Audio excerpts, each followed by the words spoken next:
C'est parti. Dieu mit Abraham à l'épreuve. Il lui dit, « Abraham !» Celui-ci répondit, « Me voici. » Dieu dit, « Prends ton fils unique, celui que tu aimes, Isaac.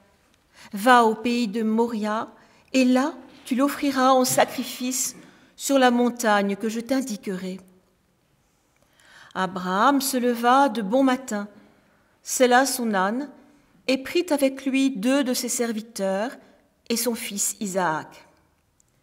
Il fendit le bois pour le sacrifice et se mit en route vers l'endroit que Dieu lui avait indiqué.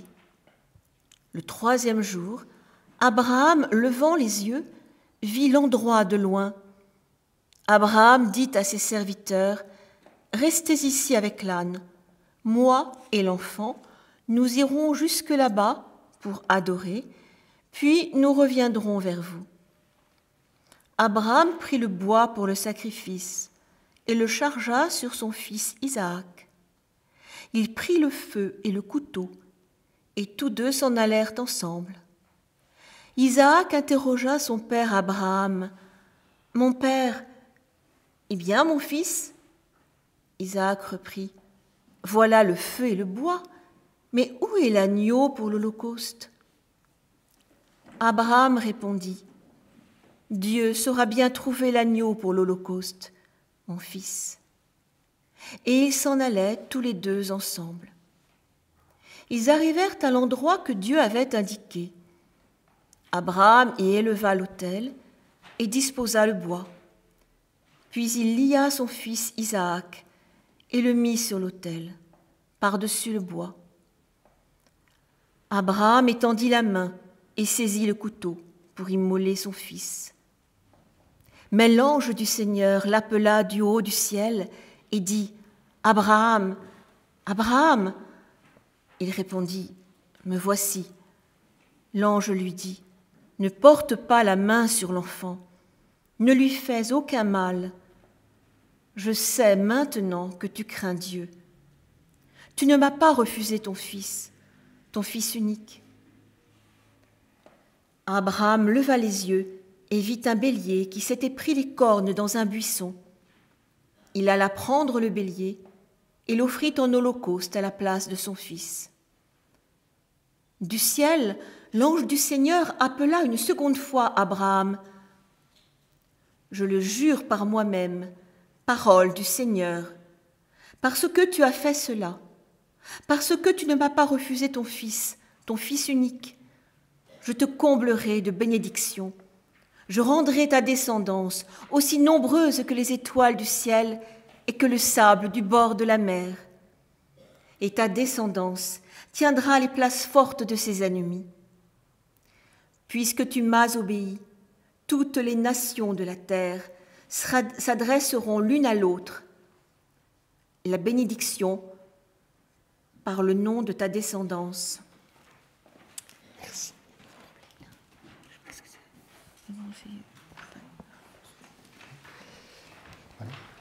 Les nations de la terre s'adresseront l'une à l'autre, la bénédiction, par le nom de ta descendance, évidemment, c'était déjà une désignation du Christ. Par le nom de Christ, nous recevons la bénédiction. Alors merci. Voilà, l'essentiel de l'exercice, c'est d'écouter la parole de Dieu. Donc ce que je dis est au service de cette parole, et il est bien entendu que cette parole, ce n'est pas uniquement le texte que nous avons lu, mais c'est son contenu, c'est ce que Dieu veut nous dire. Alors c'est une lecture très très particulière, très unique, tout à fait unique en son genre. Autant, j'allais dire, le récit de la Genèse, de la création, avec son caractère très poétique, très évocateur, nous pouvons y entrer.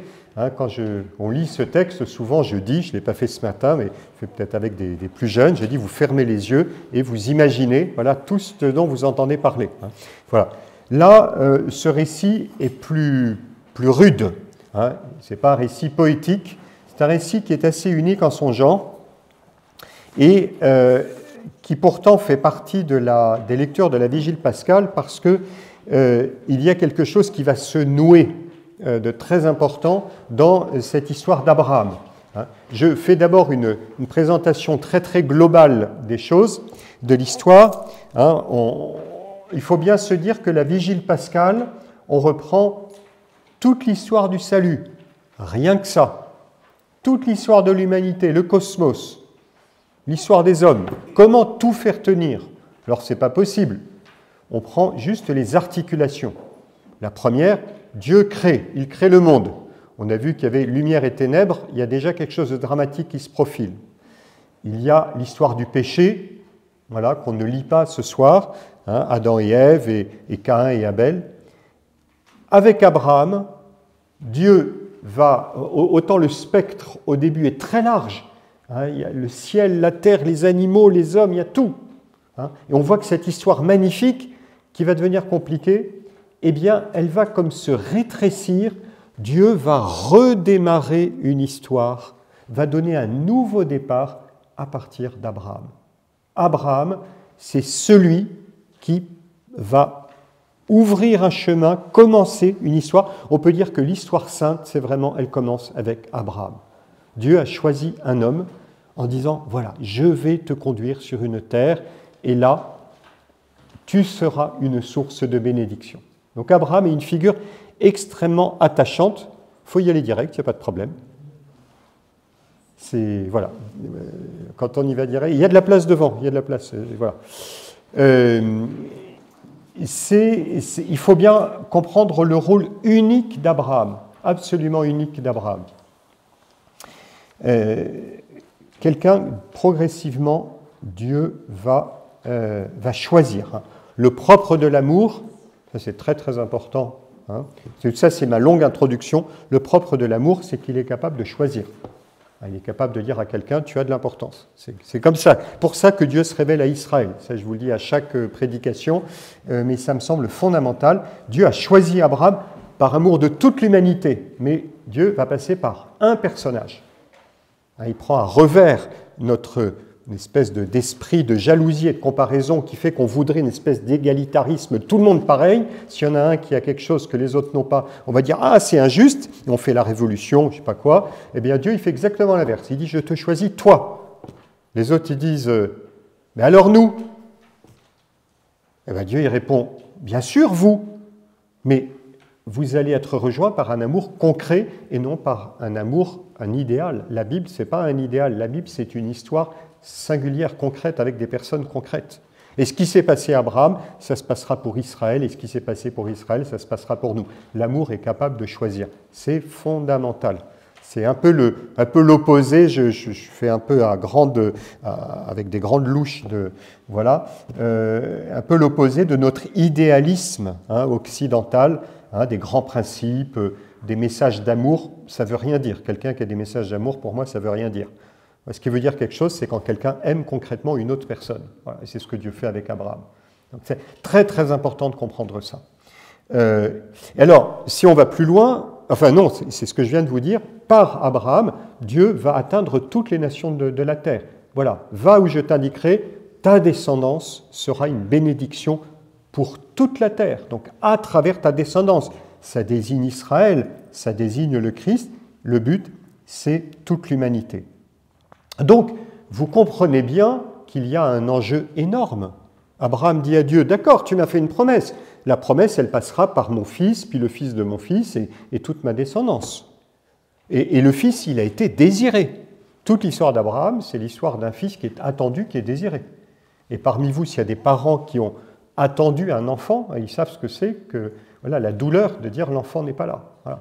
Et quand Abraham a enfin la promesse de l'enfant, il n'en croit tellement pas ses oreilles qu'il se met à rire. On dit que c'est l'incrédulité d'Abraham. Je crois plutôt que c'est la joie de celui qui dit « mais c'est tellement fou ». Voilà. Et pareil pour Sarah. C'est à la fois un rire et des larmes de trop d'attente. Donc c'est dire si cet enfant, Isaac, d'ailleurs Isaac, ça veut dire le rire. Le rire d'Abraham, le rire de Sarah, et finalement le rire de Dieu, qui se moque du manque de foi des hommes, qui disent ce que j'ai promis, je le fais. Donc Isaac, c'est le fruit de la promesse. Donc si je mets tout ça en place, c'est un peu pour montrer le côté dramatique de la lecture que nous allons entendre. Il y a un itinéraire magnifique d'Abraham. Il a obéit à Dieu. À chaque fois, il a obéi, il a attendu, il a souffert. Son fils lui est donné. On arrive à ce moment-là. Et tac, voilà que Dieu lui dit, va sur la montagne et offre-moi ton fils en sacrifice. Vous mettez à la place d'Abraham. Qu'est-ce qu'il comprend dans sa tête? Qu'est-ce qu'il comprend? Va sur la montagne. La montagne, c'est toujours le lieu religieux où on offre les sacrifices. Dans les religions païennes, on allait sur la montagne. Les hauts lieux. Offre-moi ton fils en sacrifice. Alors, la grande question qui est posée, c'est celle de la paternité d'Abraham. Dieu, on va dire, mais il est en train de remettre en cause sa promesse. Je ne comprends plus. Jusqu'à présent, il a promis, ça a été difficile, on a surmonté les obstacles, on arrive à un résultat et il y a tout qui s'écroule. Or, Abraham accepte cette demande que Dieu lui fait. Alors là, on entre dans une lecture du texte qui est très, très fine, c'est un texte qui est très fin, qui demanderait sûrement une étude d'exégèse. Là, on n'est pas là pour ça, on est là pour vivre spirituellement la Semaine Sainte, mais le texte est très fin. Alors je vous dis des choses, on pourra prendre le temps d'expliquer s'il le faut. Abraham accepte, non pas par résignation, mais parce que Abraham a compris qu'il pouvait faire confiance à Dieu. Et il fait une confiance à Dieu totalement. Dieu a donné la vie, il est la source de toute paternité. Eh bien, Abraham, là, peut-être qu'il y a quelque chose qui lui échappe, mais il est dans l'obéissance. Et Isaac aussi, d'ailleurs, va entrer dans cette obéissance. On le voit, il prend lui-même le bois du sacrifice, il va suivre son père, il y a un dialogue entre les deux. Qu'est-ce qui se passe dans leur tête? Alors reprenons l'expression « offre-moi ton fils en sacrifice ». Alors spontanément, si je vous pose la question, qu'est-ce que ça veut dire « offre-moi ton fils en sacrifice » concrètement? Immoler. Alors, il y a la question de la montée. Il y a un Isaac et un Anne qui a déjà entendu le cours que j'ai fait sur le sujet où j'ai donné la solution. Mais vous dites qu'il faut immoler pour offrir un sacrifice, il faut immoler. Donc, autrement dit, quand Abraham prend le couteau pour immoler son fils, c'est presque inévitable. Offre-moi ton fils, il faut bien qu'il prenne un couteau pour l'immoler. Et Abraham fait ce que n'importe lequel d'entre nous penserait de devoir faire. Il prend un couteau pour le sacrifice. Le sacrifice, on va sacrifier, on va le tuer pour donner à Dieu ce fils. Il dit, Dieu me le demande, donc je vais tuer mon fils pour le donner à Dieu. Alors d'abord, il y a une réaction étonnante d'Abraham, c'est que quand il arrive au lieu du sacrifice, Abraham dit au serviteur, c'est un peu étonnant, alors qu'on se dit, on se met dans la tête d'Abraham, il dit, le pauvre, c'est comme ça, il obéit, il va tuer son fils. Abraham dit, nous reviendrons vers vous. Est-ce qu'il est en train de mentir? Il a déjà essayé de mentir une fois ou l'autre, il ne recommencera pas. Nous reviendrons vers vous, donc Abraham et son fils. Et puis, il y a le fils, qui évidemment est un peu inquiet, parce qu'il voit le couteau du sacrifice, il voit pas d'agneau. Il dit, qu'est-ce que tu vas offrir pour le sacrifice? Enfin, où est l'agneau? Et Abraham a cette réponse, qu'on peut lire à plusieurs niveaux. C'est Dieu qui pourvoira à l'agneau pour l'Holocauste. Voilà. Abraham dit, Dieu va faire quelque chose. Nous reviendrons, Dieu va donner l'agneau. Donc Abraham avance. En fait, Abraham a compris que la demande de Dieu ne porte pas sur la mort de son fils, mais elle va au-delà. Donne-moi ton fils. En fait, nous pensons à la mort, parce que pour donner, il y a nécessairement une mort. C'est violent de donner. Ce que je donne, je l'aurais pu. Donc il y a quelque chose de violent. Je me sépare. Mais Abraham sait que donner à Dieu, ce n'est pas perdre, c'est au contraire trouver la vie. Voyez. D'ailleurs, Abraham parle bien hébreu. L'hébreu ne dit pas tue ton fils, il dit fais monter ton fils en une montée sur la montagne. C'est ça le terme de sacrifice. Ola en hébreu, ola, ça veut dire faire monter.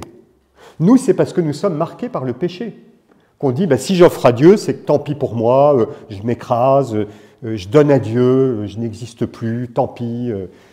Pas du tout. Dieu n'a jamais dit que lui donner quelque chose, ça voulait dire que c'était notre destruction. C'est nous qui pensons que donner à Dieu, ça passe par la mort.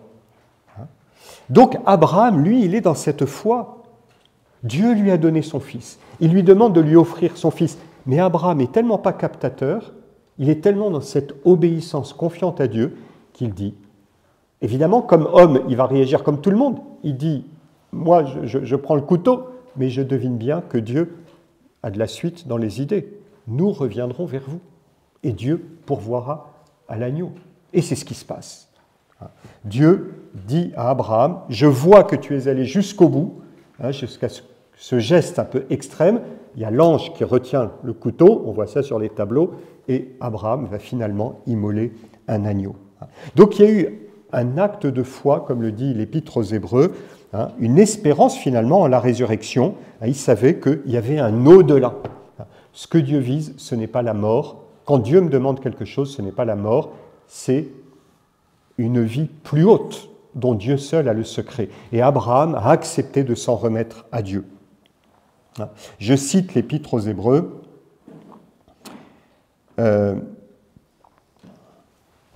Voilà, grâce à la foi, quand il fut soumis à l'épreuve, Abraham offrit Isaac en sacrifice. Il pensait en effet que Dieu est capable même de ressusciter les morts. C'est pourquoi son fils lui fut rendu. Il y a là une préfiguration. En réalité, Abraham avait compris que Dieu donnait la vie et ne demandait pas la mort. Voilà, et ça, c'est cohérent avec toute l'histoire d'Abraham. Abraham a fait l'expérience pendant longtemps que Dieu le mènerait sur un chemin de vie et de bénédiction. Quitte ton pays, ta parenté, pour un pays que je t'indiquerai. Vous vous souvenez, ce passage de la Genèse, c'était au départ, il était à Haran, on a Our en Chaldée et puis Haran. Et là, il va tout quitter. Dieu ne lui dit pas, je te propose un deal, voilà, un pays, tu verras, pas mal, où il y a pas mal de choses, ça s'appelle le pays de Canaan. Bon, tu verras, il y a la mer qui est pas loin, il y a des montagnes, il y a des figuiers, des dattiers, tu ne devrais pas être malheureux. Vas-y par obéissance, ce serait déjà pas mal. Abraham dit, ok, ça me plaît bien, donc j'y vais. Non, Abraham a dit, va au pays où je t'indiquerai. Comment connaître le pays ? Le pays que je t'indiquerai, ça veut dire Abraham doit écouter la parole de Dieu. Il ne dépend que de la parole de Dieu. Le GPS d'Abraham, c'est d'écouter la parole de Dieu. Et Abraham a écouté la parole de Dieu et il n'a pas été déçu. Dieu lui a donné ce pays magnifique. Dieu ne l'a pas trompé. Abraham a fait l'expérience que Dieu ne trompait pas, qu'il ne l'avait pas déçu. Ça va être toute la thématique de la Bible. Là où Adam et Ève ont fait mentir Dieu, alors Dieu vous a interdit, c'est le CEPO. Abraham, lui, il a compris que Dieu ne mentait pas. Le propre de Dieu, c'est d'être fidèle à sa parole. Je l'ai dit et je le ferai. Ça aussi, je vous l'ai dit plusieurs fois. Dieu se révèle fidèle et le mot fidèle, en hébreu, émet, ça veut dire aussi vérité. Dieu est vrai. Et je peux m'appuyer sur la parole de Dieu. J'aime bien la parole de saint Polycarpe, je crois, quand on lui demande, avant son martyre, avant de le brûler, de dire « renie ton Dieu ». Il ne te sauvera pas. Et il a cette réponse, il dit « Jamais Dieu ne m'a déçu ». Donc je lui resterai fidèle jusqu'au bout. Alors, de fait, il est mort martyr, mais voilà, avec la palme du martyr et la gloire céleste. Voilà. Dieu n'a pas trompé Abraham. Eh bien, il arrive à ce moment extrême où à chaque fois, il a dû franchir un pas et Dieu l'a accompagné pas à pas. Et à chaque fois, c'était sûrement un dépouillement, un renoncement à lui-même, mais une bénédiction de plus en plus grande. Donc au moment ultime où il va remettre le fruit de la promesse, Abraham sait qu'il ne se trompe pas. Dieu l'a mené jusqu'au terme de sa promesse. Eh bien, Abraham peut lui offrir cette confiance totale. Et il sait bien que quand Dieu dit « offre-moi ton fils en sacrifice », autrement dit « fais-moi monter ton fils comme une offrande », il sait que c'est un chemin de vie. Et si, de son point de vue, il y a bien un acte à poser, dans sa tête, il se dit « Dieu a de la suite dans les idées, qu'est-ce qu'il va faire? C'est à lui de faire. » Voilà. Alors, ça nous dit quelque chose, c'est que la paternité d'Abraham, qui est tellement importante, eh bien, elle est manifestée à ce moment-là. Abraham se révèle pleinement père parce qu'il accepte de se dessaisir de celui à qui il a donné la vie. Ça, c'est une grande question pour les parents, et les parents le savent bien quand leur enfant leur échappe. On voudrait que notre enfant fasse ce qu'on a prévu. Tu seras président d'Elf-Aquitaine, mon fils. Bon, le fils, il veut devenir, je ne sais pas quoi, aviateur ou poète ou que sais-je. Bon, mais Dieu a un projet sur lui.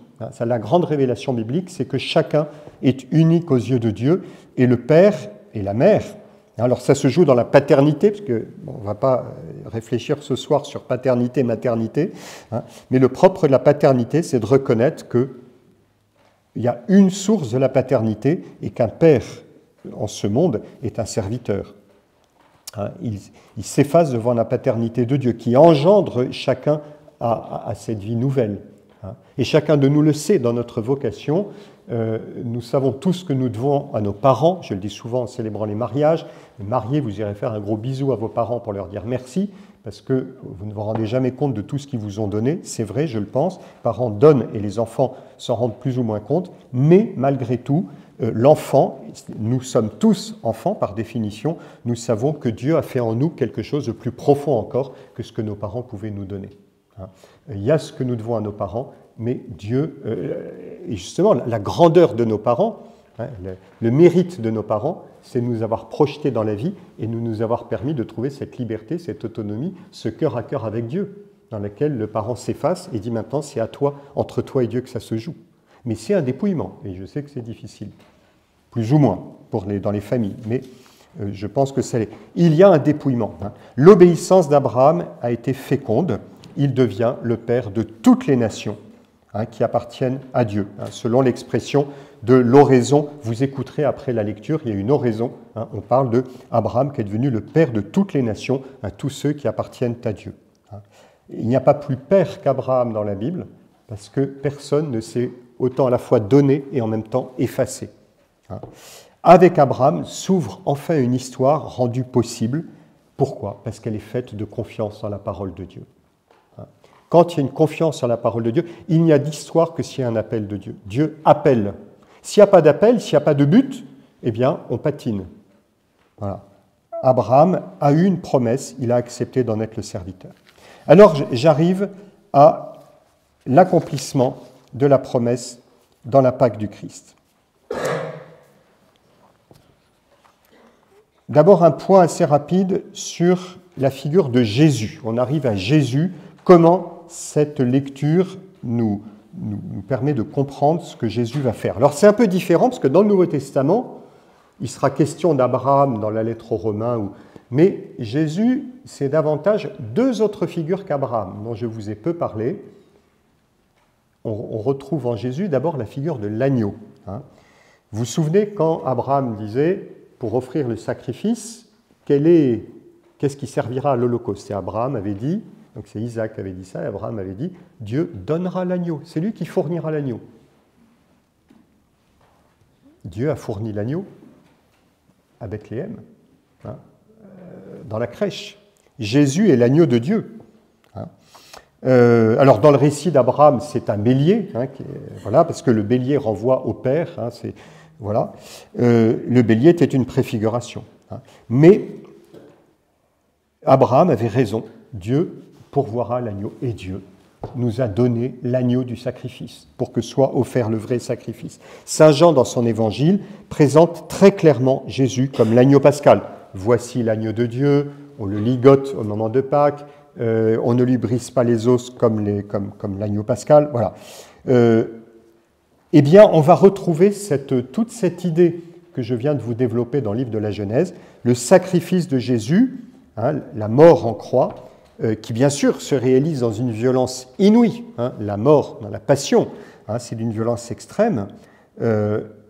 En réalité, Jésus va vaincre la mort par son obéissance, l'offrande de lui-même totale à son Père. Et on le voit comme Abraham et Isaac prendre librement le bois sur lequel on va le crucifier, ce que dit saint Jean. Il sortit portant lui-même sa croix, comme Isaac qui porte le bois pour l'Holocauste, le bois sur lequel il va être offert. On le voit d'ailleurs dans les vitraux à Chartres, par exemple, peut-être à Amiens aussi. Vous savez, les vitraux anagogiques, comme on dit, on voit Isaac qui porte des morceaux de bois, et puis les morceaux de bois que porte Isaac, ça forme quasiment une croix. Et puis de l'autre côté, on voit Jésus qui porte sa croix. Et la croix de Jésus, elle est souvent verte au Moyen-Âge, parce que c'est l'arbre de vie, et Isaac aussi, le bois qu'il porte, il est vert. C'est l'arbre de vie. Voyez ? Donc Jésus se met dans la suite d'Isaac, dans cette obéissance aimante. Voilà. Donc, et de fait, à la messe, eh bien, c'est cette offrande du sacrifice de l'agneau. Voici l'agneau de Dieu, celui qui porte et qui enlève le péché du monde. Alors, je reprends cette thématique en réfléchissant plus profondément sur la question de l'obéissance d'Isaac. Donc, comme je vous l'ai dit, il y a la préfiguration de l'agneau, celui que Dieu nous a donné, et il y a la préfiguration d'Isaac. Voilà. Isaac a obéi comme son père, même si c'est Abraham qui est mis en avant, on voit Isaac. Et Isaac a obéi, s'est laissé conduire, il n'a pas connu la mort, mais la vie. Il en va de même pour Jésus. Jésus obéit sur la croix et son obéissance va mener vers la vie. C'est vraiment, en fait, c'est là que nous touchons le point de basculement de ce que nous allons célébrer à Pâques. Quand je vous disais, on a toute l'histoire du salut dans les 7 lectures, et le point où ça a bloqué, on pourrait dire, ce matin j'ai dit la beauté de la création, un peu comme une espèce de belle mécanique, comme une horloge, tout fonctionne, c'est beau. On chante la gloire de Dieu, il y a la lumière, il y a les animaux, les oiseaux. Où cela va-t-il buter? Où la violence va entrer dans le monde? Dans le cœur de l'homme et de la femme. Dans la volonté de l'homme qui se rebelle contre Dieu. L'homme qui veut se suffire à lui-même. C'est ça un peu le grain de sable qui fait que l'horloge ne peut plus fonctionner. Enfin, quand je dis l'horloge, ce n'est pas que tout est mécanique, mais on peut dire l'horloge de l'amour, quoi. Il y a quelque chose qui ne fonctionne plus. La machine est grippée. Donc c'est au niveau du cœur de l'homme que tout va se jouer. Et c'est pour ça que cette lecture, qui est très particulière, la lecture d'Abraham, est tellement importante.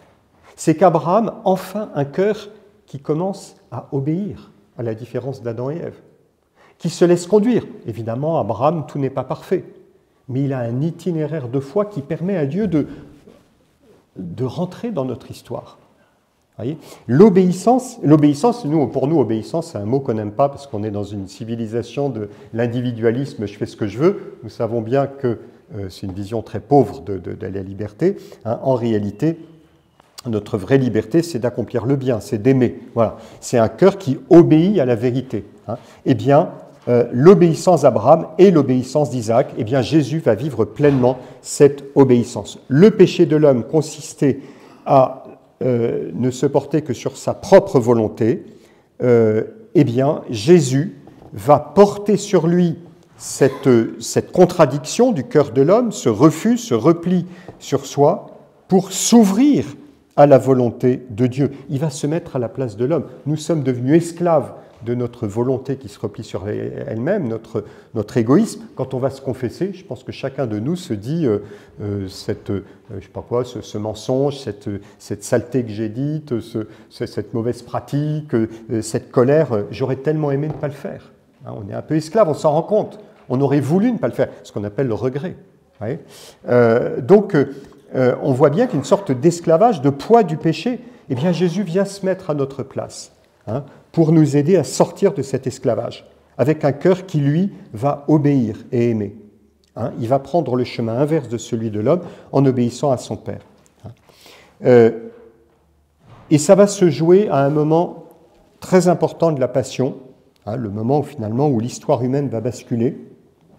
C'est son agonie à Gethsémani. Vous vous souvenez de Gethsémani, dernière souffrance de Jésus avant d'être conduit à la croix, souffrance spirituelle, morale, psychologique aussi.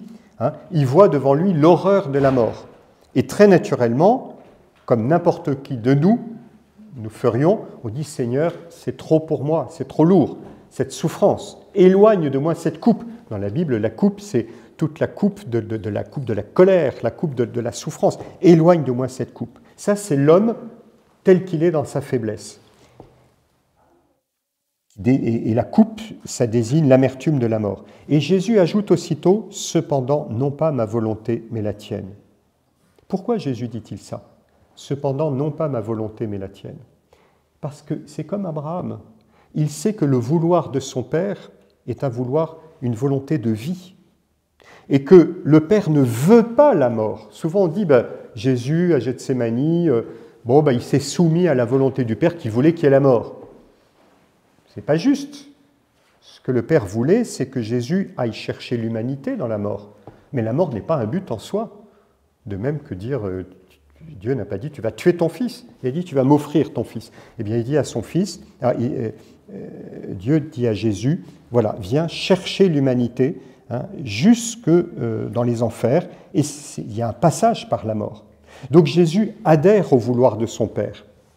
Il ne se soumet pas à la nécessité d'une souffrance implacable, mais parce que, jusque dans la mort, il va s'en remettre avec confiance à son Père. Jusque dans la mort, et la mort c'est la conséquence du refus de Dieu, eh bien Jésus demeure confiant dans les mains de son Père. Père, entre tes mains je remets mon esprit. Non pas ma volonté, mais la tienne. Entre tes mains, je remets mon esprit. Et donc, vous voyez, du sein de la mort, Jésus continue d'avoir un cœur dans l'amour, un cœur dans l'obéissance, un cœur dans la confiance. C'est là que se trouve la vie véritable. La vie est là, sur la croix, alors qu'on a l'impression que Jésus est mort. Du fond de son cœur, il est dans cette obéissance dont Abraham était la figure. Voilà. Finalement, le grand dépouillement de la croix, il ne reste plus rien. Il y a la souffrance, il y a la mort. Il ne reste que la relation filiale de Jésus. Il est totalement dépouillé de tout, il n'y a plus que le Fils remis dans les mains du Père, et il fait de sa vie une offrande. Et c'est pour ça que saint Jean, de façon étonnante, dit le Fils est glorifié. Comment peut-on dire que le Fils est glorifié ? C'est pas glorieux la croix. Ben oui, mais il est glorifié parce que Satan a raté son coup, et de façon définitive. Il dit, ça y est, je tiens Jésus. Il est dans le royaume de la mort, il est dans la souffrance, dans l'horreur. Mais il y a quelque chose sur quoi Satan n'avait pas de prise, c'est que le cœur de Jésus, lui, reste un cœur dans l'obéissance d'amour. Un cœur toujours tourné vers le Père. Et ça, Satan n'y peut rien. Et c'est pour ça que c'est de l'intérieur, un peu comme une dynamite qu'on met à l'intérieur du dispositif. Jésus va dynamiter le royaume de Satan de l'intérieur. Et ça, Satan n'y peut rien. Oui. Voilà. Et c'est ça la victoire de Jésus. C'est le contraire de ce qui s'est passé au Jardin d'Éden avec Adam et Ève, dont le cœur s'est refermé. Jésus a ouvert son cœur dans la souffrance. Il y a eu un passage par la mort, parce qu'il a voulu rejoindre l'humanité captive. Il est entré dans le tombeau, il est rentré dans notre prison. Et c'est de l'intérieur, c'est douloureux d'arracher les barreaux de la prison. Alors je termine. Vous voyez, ce sera plus court que ce matin, et les fois suivantes aussi, ce sera plus court que ce matin. Dans notre vie spirituelle, parce que, encore une fois, il s'agit d'un enseignement qui a pour but de nous accompagner dans notre vie spirituelle. Tout ce que je vous dis là, c'est une contemplation de ce que fait Jésus. Vous avez compris que l'essentiel, c'est cette obéissance filiale de Jésus envers son Père qui nous emporte la victoire. Tout se joue à Gethsémani, et bien sûr sur la croix. Eh bien, tout ça, ça doit s'appliquer à notre vie spirituelle. Il est essentiel pour nous maintenant, ici, qui vivons la Semaine Sainte, dans cette austérité, le jeûne du Vendredi Saint, la confession, un certain nombre de choses. Il est très important de comprendre que le but, ce n'est pas de se faire mal, le but, c'est nous aimons la vie, nous voulons la vie, et parce que nous voulons la vie, eh bien, nous acceptons de vivre cette austérité du carême et de la Semaine Sainte. Et ça, c'est capital, c'est l'amour de Dieu qui nous attire. Souvent, des gens qui ne connaissent pas bien les chrétiens ou pas bien l'Église, ils ont l'impression qu'on a une espèce d'amour morbide, d'attirance morbide pour voilà, ce qui fait souffrir. Voilà. Alors non, pas du tout. Nous avons une attirance pas du tout morbide, mais une attirance très joyeuse pour l'amour éternel qui nous attire. Mais nous savons que cet amour éternel, ce ne sont pas des idées, c'est un chemin dont Abraham nous a tracé, un chemin d'obéissance, et que ce n'est pas facile. Alors dire que nous avons cette spiritualité, on pourrait dire positive, enfin de l'amour qui nous attire, ce serait une erreur de penser qu'on dit faut être positif, il faut exclure tout ce qui est le dolorisme, les sacrifices. Parce que c'est vrai qu'on en a un peu souffert. Ça, je vous le mentionne aussi à chaque Triduum Pascal. On a entendu des personnes nous dire qu'il y a eu une spiritualité à une époque, on nous disait il faut souffrir, il faut se faire du mal. Alors je comprends que ça ait fait partir des gens. Voilà. Mais ce serait tout aussi idiot de dire je me fais une spiritualité positive. Le Père Henri disait c'est l'amour qui est premier, donc cool. Je me mets sous le soleil de Dieu, je me laisse bronzer. Sympa. Une spiritualité douce et pas dérangeante. Voilà, où on se laisse porter par l'amour de Dieu. Le dolorisme, c'est pour le passé, les sacrifices, c'est pour le passé. Alors non, il y a bien un chemin douloureux de conversion. Nous prenons notre part. C'est pour ça qu'il y a bien il y a le jeûne, qu'il y a des renoncements, qu'il y a un dépouillement. Il y a des pénitences qu'on va accepter pour porter en nous ce chemin de conversion parfois difficile. Il faut voir ce que faisait le curé d'Ars. C'est plus trop notre spiritualité. N'empêche que, vous voyez, il ne faut pas tomber d'un extrême à l'autre. Bien sûr, il fallait rejeter le dolorisme qui a souvent écrasé des personnes dans la mauvaise conscience. Et ça, c'est pas bon. Mais ce n'est pas forcément meilleur d'être une espèce de spiritualité facile, finalement, où on attend qu'il y ait des petites paroles sympathiques qui nous flattent, mais au fond de notre cœur, arriver à transformer notre cœur, il y a bien quelque chose, il y a bien un travail à faire. Il y a bien un renoncement, il y a bien... Voilà. Et je crois qu'on peut le dire, à partir de l'Évangile, et je pense aux lettres de Saint Paul aussi, il y a une mort pour aller à Dieu. Mais vous l'avez compris, cette mort, dans le sens de ce qu'on a vu avec Abraham, dans le livre de la Genèse, la mort comme ce dépouillement de soi-même, cette remise de soi. Non pas la mort pour elle-même, parce que la mort ne produit rien, la souffrance d'elle-même ne produit rien. En revanche, ce dépouillement de soi, le fait de se dessaisir de sa volonté propre. C'est ce que Jésus dit dans l'Évangile, à Matthieu 16, 25, qui est un écho de l'histoire d'Abraham. « Celui qui voudra sauver sa vie la perdra, mais qui perdra sa vie à cause de moi la sauvera. » Celui qui voudra sauver sa vie la perdra, mais qui perdra sa vie à cause de moi la sauvera. Vous pouvez le lire à la lumière de ce que nous avons lu dans l'histoire d'Abraham. Quand il y a cette mort, mourir à soi-même, comme on dit, mourir à soi-même, c'est pas la mort comme une destruction, la mort comme on prend le couteau et on se fait mal, mais la mort comme un dépouillement de soi-même, un renoncement à ce qui nous replie sur nous-mêmes, de façon très concrète, de façon très pratique, très concrète. Adam et Ève, ils étaient près du pommier et ils virent que le fruit était désirable.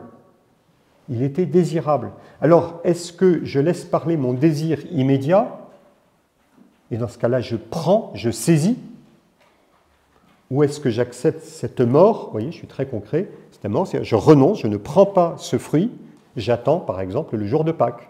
Voilà.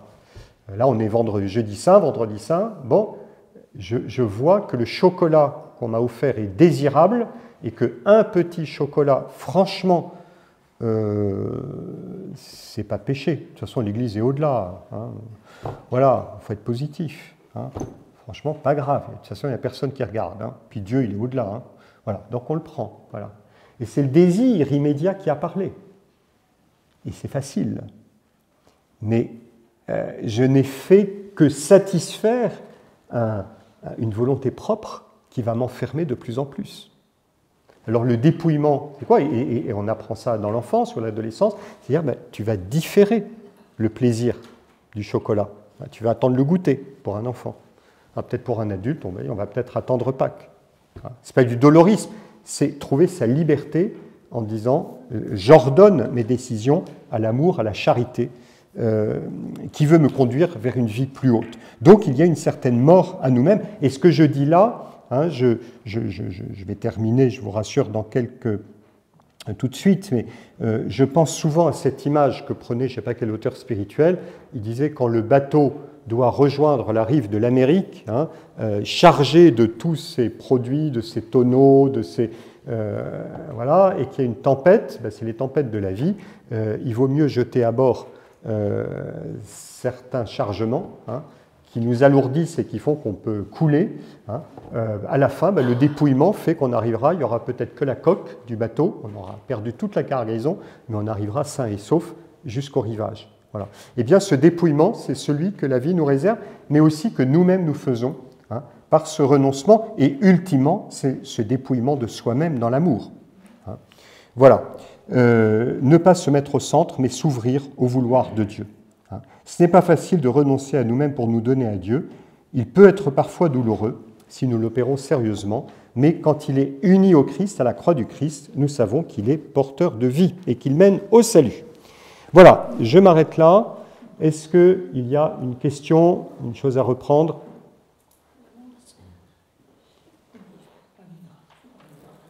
Pardon?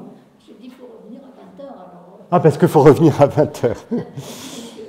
Très bien, oui. Juste une question, parce que vous n'avez pas parlé du nom du mont Moria. Or, justement, dans la racine hébraïque, si je me souviens bien, il y a c'est l'idée de voir. Oui, exactement. Alors, est-ce qu'il y aurait une interprétation à ajouter? Je vous ai dit que là, ce n'était pas de l'exégèse et que j'ai laissé de côté les 3/4 du texte. Mais vous avez raison, Moria, le fait que comment voir Dieu dans la nuit, eh bien précisément en entrant dans son vouloir. C'est un regard qui va être intérieur. Dieu se laisse voir de cette manière. Voilà. Mais vous avez raison, c'est prendre chaque détail du texte, ça donne une signification spirituelle extraordinaire. Voilà, donc suivons Jésus dans cette obéissance d'amour, et comme Abraham, si on ne comprend pas tout de suite, on sait que Dieu ne nous trompe pas et qu'il nous mène vers la vie. Voilà. Bon jeudi saint, demain matin ce sera le fameux texte d'Exode 14, que vous pourrez lire à l'avance, la traversée de la mer, le fameux texte. Bonne prière et rendez-vous à 20h pour l'office.